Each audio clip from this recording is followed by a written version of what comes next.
समरसेन क्रोध में पागल अपनी फूल सी राजकुमारी को अपना विरोध करते हुए देख रहा था। तभी मंत्री ने उसके कान में कहा, सोच क्या रहे हैं महाराज? उस दुष्ट लकड़हारे और अपनी नालायक पुत्री को मौत के रेगिस्तान में भेज दीजिए। इस उदंडता को देखते हुए तत्काल राजकुमारी नयनतारा और दुष्ट लकड़हारे देवनाथ को मरघट भूमि मौत के रेगिस्तान की ओर देश निकाला दिया जाता है। मौत के रेगिस्तान का नाम सुनकर वहाँ उपस्थित सभी के चेहरों पर हवाइयाँ उड़ने लगी। मौत का रेगिस्तान सब जानते हैं, वहाँ से लौटकर वापस आना असंभव है।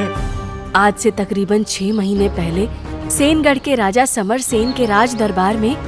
मंत्री जी महाराज, क्या तुमने पूरे नगर के व्यापारियों को बढ़े हुए कर के बारे में बता दिया? जी महाराज, पर कुछ व्यापारियों ने इसका विरोध किया है।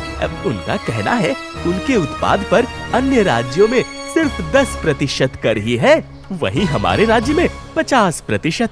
भला ऐसा अन्याय कहाँ तक सही है महाराज? तुमने उससे बताया नहीं कि राज्य के राजा के रख रखाव और राज्य के विकास के लिए ये कर निर्धारित किया गया है।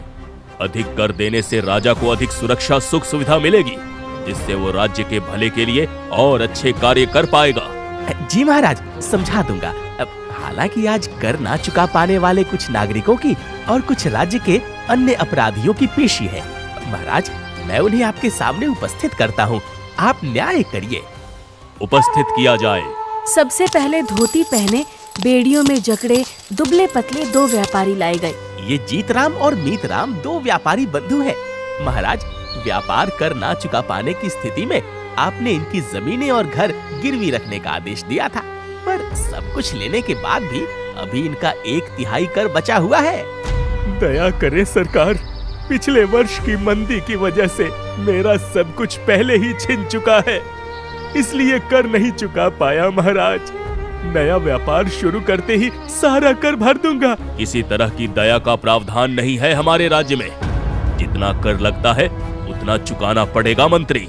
जी महाराज, इन्हें बंदी बनाकर राजमहल के कार्यों में लगा दो, जैसे गेहूं पीसना, तेल निकालना, अस्तबल की सफाई करना इत्यादि। जब तक इनके इस वर्ष का कर चुकता ना हो जाए, इनके साथ किसी तरह की दया नहीं होगी। इन्हें ले जाओ और दूसरे अपराधी को ले आओ। जीतराम और मीतराम गिड़गिड़ाते रहे, मगर उनकी एक न सुनी गई। फिर अगली बारी राज्य के धूर्त जमींदार की आई। महाराज, अगले अपराधी जमींदार अमर सिंह हैं, जिन पर गरीब किसानों की जमीन हड़पने, उधार पैसे देकर मनमाना ब्याज वसूलने और लोगों को पीटने का जुर्म है, जिनकी शिकायत गरीब बुढ़िया माई जमुनी देवी ने की है। महाराज, मैंने जमींदार अमर सिंह से अपनी अनाथ पोती की शादी के लिए मात्र 10 चांदी की मोहरें उधार ली थी, जिसके बदले इस निर्दयी ने मेरे पुरखों की जमीन, मेरा घर, सब कुछ छीन लिया। न्याय हो महाराज, न्याय हो। समरसेन कुछ सोचता, तब तक मंत्री ने उसके कानों में धीरे से कहा, महाराज, ये जमींदार अमर सिंह आपके राज्य के लिए 2 गुना कर देता है और समय समय पर आपको मूल्यवान उपहार भी देता है, तो न्याय सोच समझकर कीजिएगा। जमुनी देवी, पूरे समय में अमर सिंह ने तुम्हें उधार देकर कोई अन्याय नहीं किया है।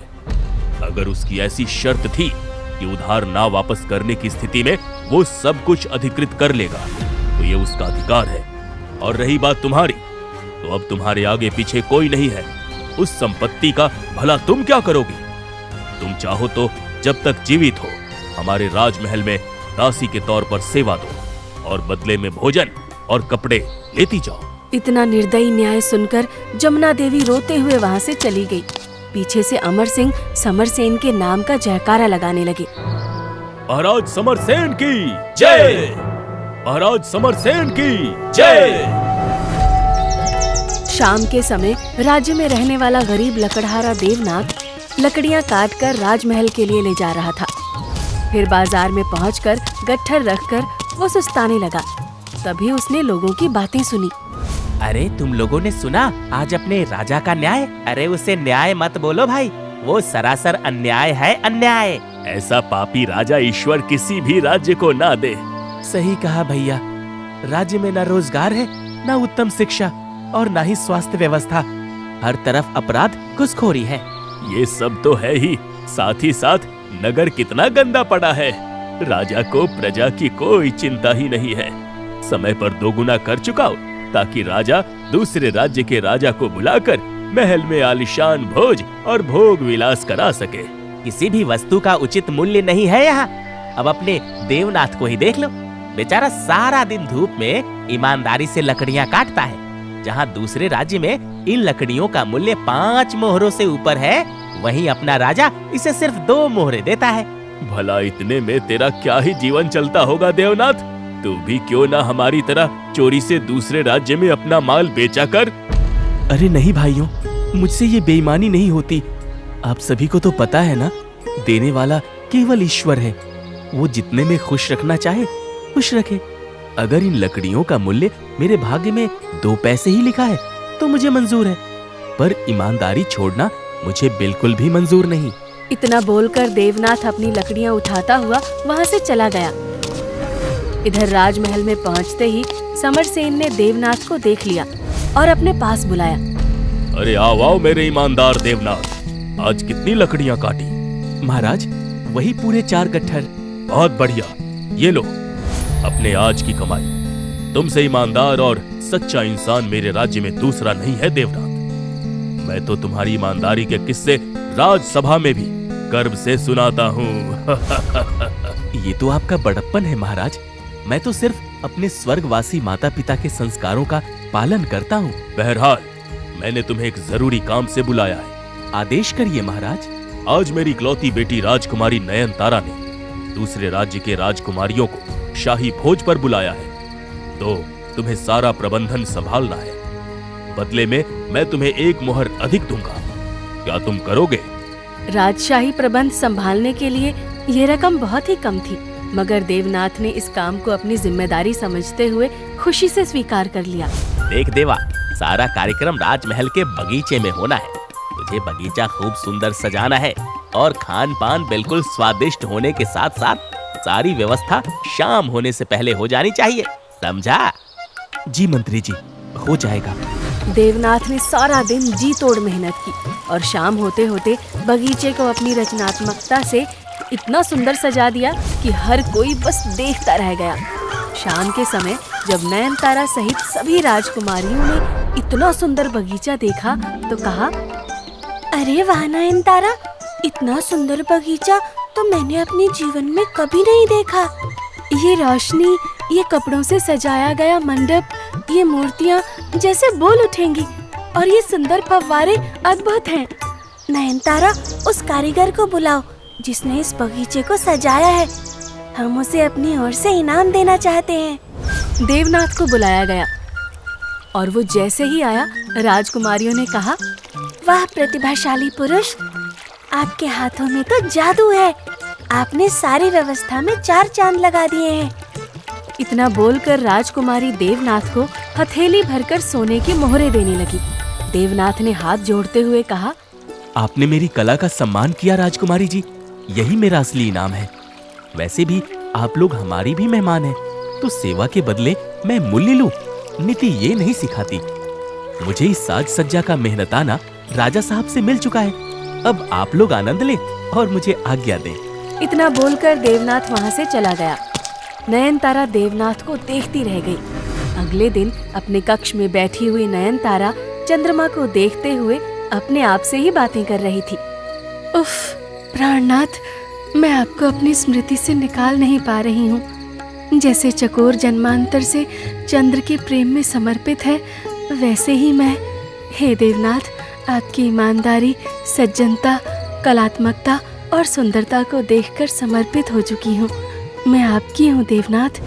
अब हर रोज जब भी देवनाथ राजमहल आता, नयनतारा किसी न किसी बहाने से उसके करीब जाने की कोशिश करती।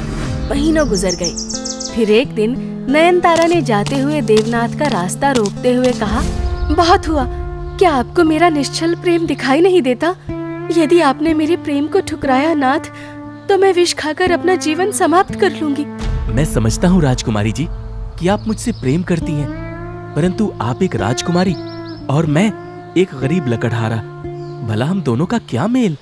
तभी मंत्री, जो कि ये सब छिपकर सुन रहा था, उसने सामने आते हुए कहा, मुझे पहले से ही शक था कि तू 2 कौड़ी का लकड़हारा कभी न कभी अपनी जात दिखाएगा। मैंने पहले ही राजा साहब से इस गुपचुप मिलन के बारे में बताया था, मगर आज रंगे हाथों पकड़ लिया। अब चल मेरे साथ, नमक हराम।